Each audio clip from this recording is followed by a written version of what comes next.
Nessa pauta, mas vou trazer agora o Luiz Carta Winter, que é professor de Relações Internacionais da PUC, aqui de São Paulo, para a gente tratar mais sobre este assunto. Muito bom dia para você, professor, seja bem-vindo.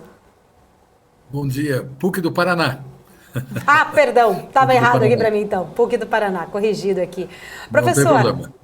Obrigada. Professor, para falar mais sobre este assunto, né, a gente tratando aí exatamente sobre a saída de Nancy Pelosi a Taiwan, causou, né, tensão exatamente ali, muito da chegada, daquele momento da chegada dela, a visita foi muito rápida, durou até menos de 24 horas. A gente viu que logo que ela, né, desembarcou, pisou ali no aeroporto em Taipei, a China já começou ali a colocar algumas sanções, né, e suspendendo temporariamente as importações ali em Taiwan, e a gente não sabe exatamente, foi o que eu falei, né, quais serão as consequências daqui para frente, mas de uma forma em geral, né, eu gostaria de entender, na sua opinião, na sua visão, o que pode, né, trazer ainda para o cenário geopolítico global essa visita aí de Nancy Pelosi a Taiwan.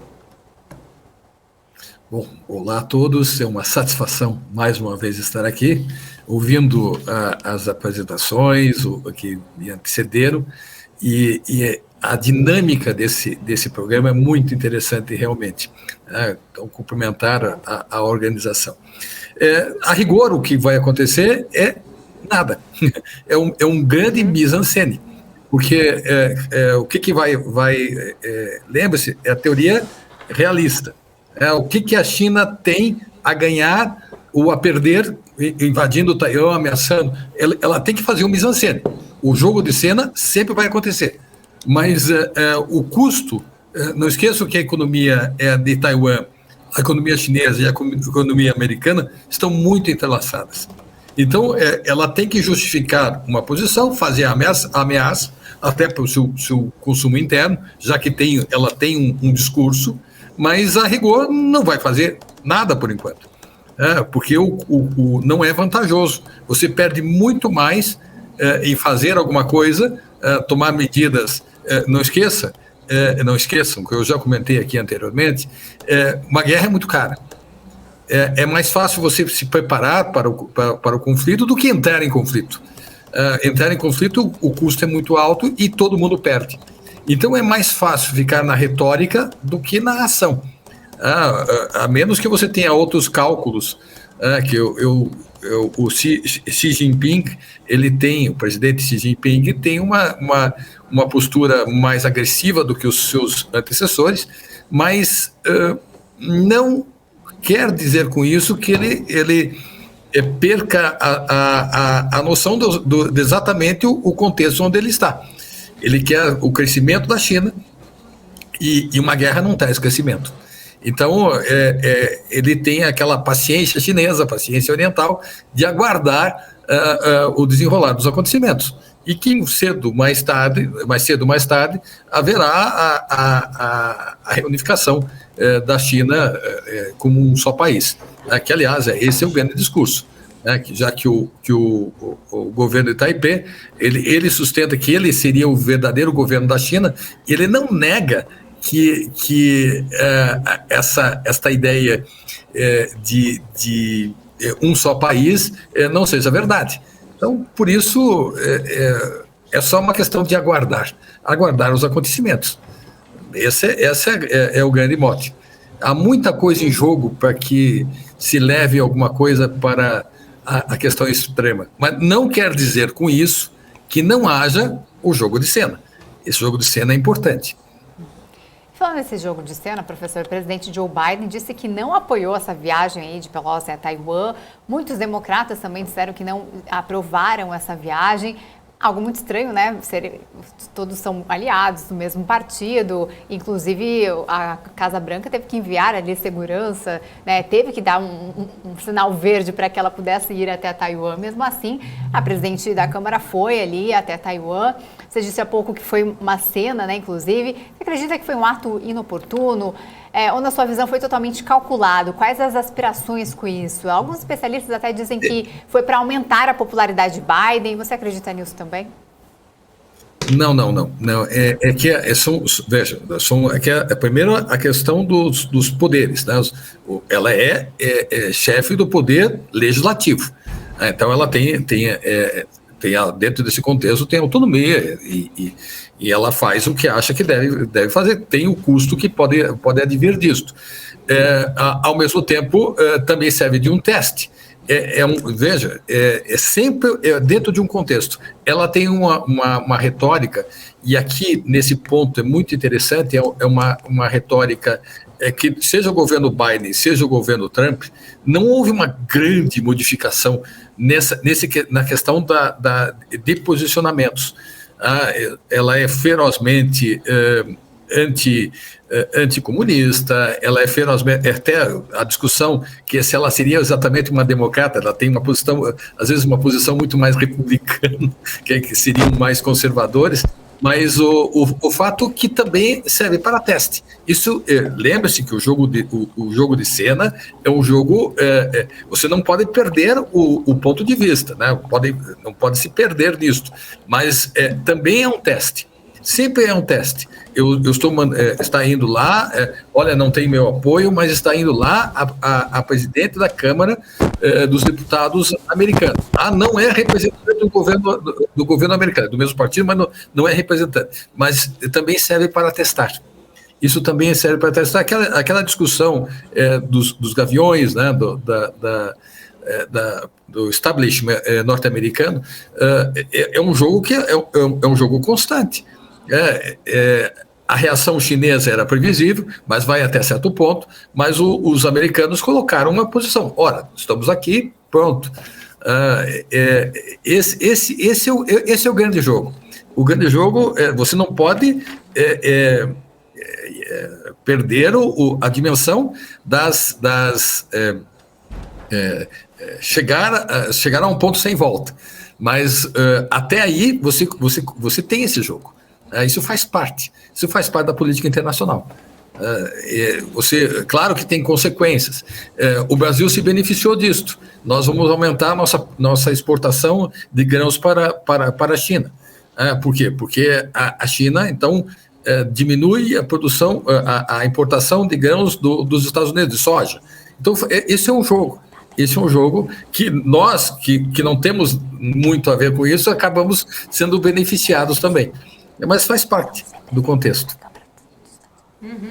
Professor, inclusive, né, diante desse cenário, a gente tem a eleição de meio mandato de Biden ainda, né, em novembro, a gente também tem uma reeleição aí, vamos dizer, pela frente também de Xi Jinping, que tenta, né, agora o seu terceiro mandato. Apesar de ser partido único lá na China, tudo indica que ele deve realmente, né, continuar. Mas, enfim, a gente tem dois grandes líderes de duas grandes economias aí precisando, né, fortalecer a sua imagem perante o seu público em geral, até em si. Muitos falaram, até inclusive, que essa questão aí, o Biden, ele que ficou ali, foi muito criticado, principalmente quando tirou as tropas do Afeganistão, depois quando muita gente o acusou de ter jogado a Rússia ali no colo dos chineses no começo do conflito, né, em relação à Rússia e Ucrânia, e agora, né, precisaria aí mostrar força exatamente, mas não desgastar, talvez, de repente correr o risco de desgastar ainda mais a imagem dele num passo errado.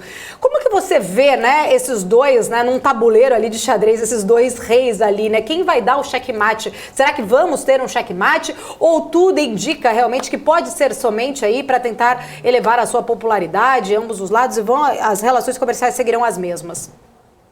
Você levanta um ponto importante. De fato, há uma questão para o consumo interno.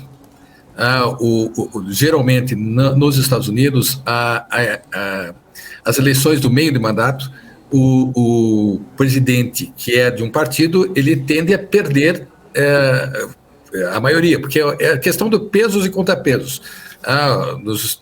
Provavelmente, nos próximos 2 anos, o Biden vai ter que conviver com uma maioria republicana. Até porque seu governo está bem mal avaliado, né, professor?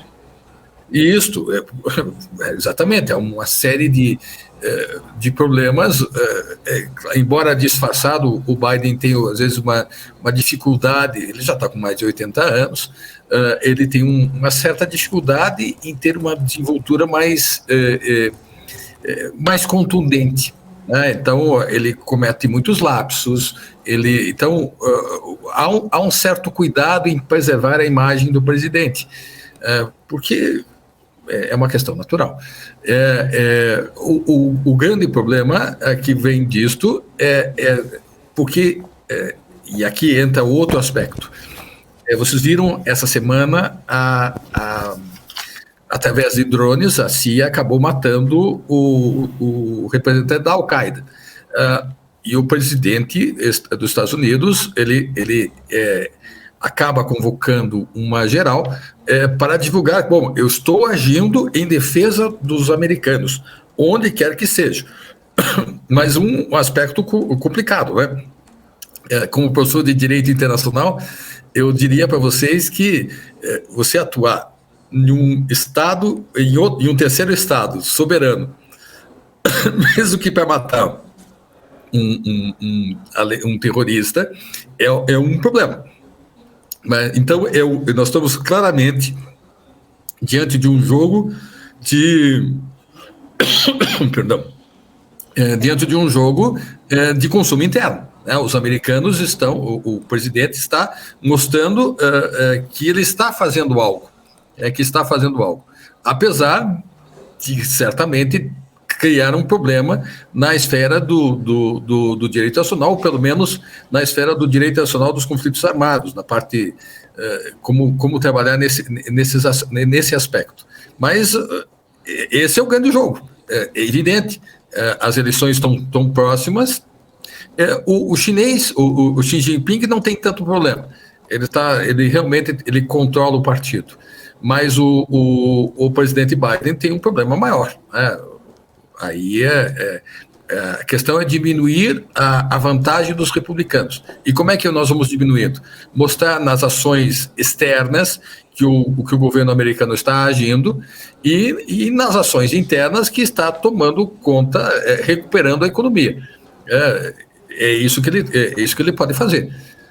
Mas se isso vai dar resultado ou não, é o que nós vamos ter que esperar, o resultado das eleições. Uhum.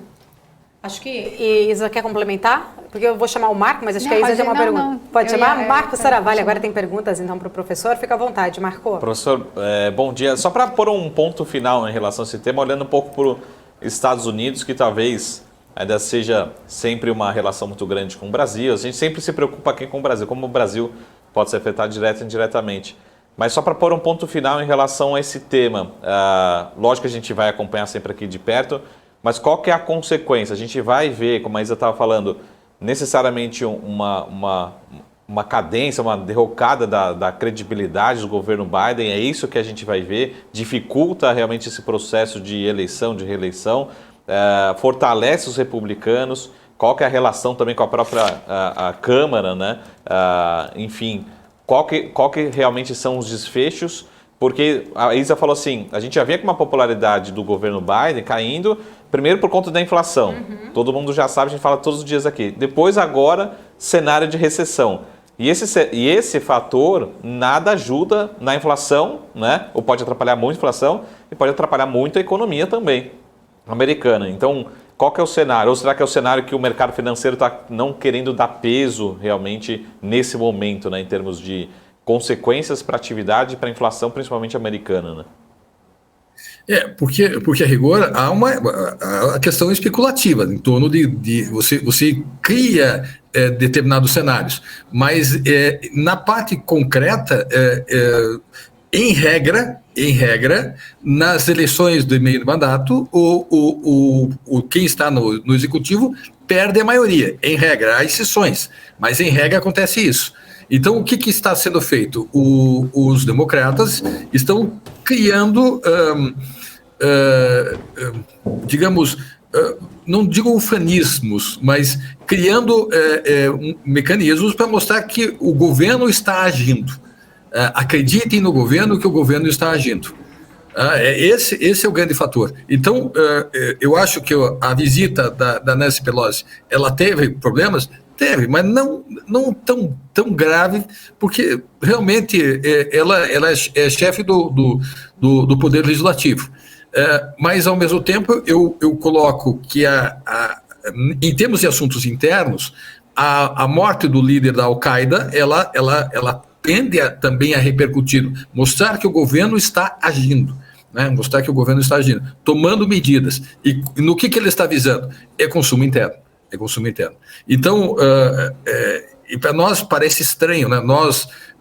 Você colocou aqui questão de Brasil, mas não é só Brasil, Europa, Ásia, que os países, principalmente Estados Unidos, têm uma política externa tão unilateralista, tão unilateralista. Então, é verdade, o ataque com drone no Afeganistão, um país soberano, normalmente criaria um impacto muito grande na esfera de direito nacional. E ele o fez sem grandes consultas aos seus parceiros internacionais. Mas por que ele está fazendo isso? Consumo interno. É consumo interno. Então, há um posicionamento todo particular dos Estados Unidos nesse contexto. Sempre vai ter. Sempre vai ter. Então, para nós, o que o Brasil pode usufruir disto? Bom, nós somos atores secundários. Mas como atores secundários, nós, ao mesmo tempo, somos grandes produtores agrícolas. Nesse contexto de briga entre China e Estados Unidos, nós podemos ter vantagens? Claro que podemos, e estamos tendo. Vai aumentar a nossa exportação. Mas a China também está em uma recessão. Isso acarreta alguns problemas? Também acarreta. Então, é um jogo de trocas extremamente dinâmico. O que pode acontecer? Olha, honestamente, eu posso apenas especular que as coisas não vão ter grandes modificações até o final do ano. Salvo uma medida mais que aconteça ali na Ucrânia ou na Rússia, as questões tendem a se acomodar, sempre. E haverá as eleições, vamos ver quanto que os democratas vão perder. É uma questão de soma. Eles vão perder, vamos diminuir a perda. É exatamente esse é o raciocínio. Mas nada além disto. O mundo continua como sempre está. Tá certo, professor. A gente agradece o seu tempo, né? Seu esclarecimento aqui. Imagina. Seja sempre muito bem-vindo à BMC News. Até mais. Acredite que é um prazer. Um forte abraço a todos, então. Obrigada.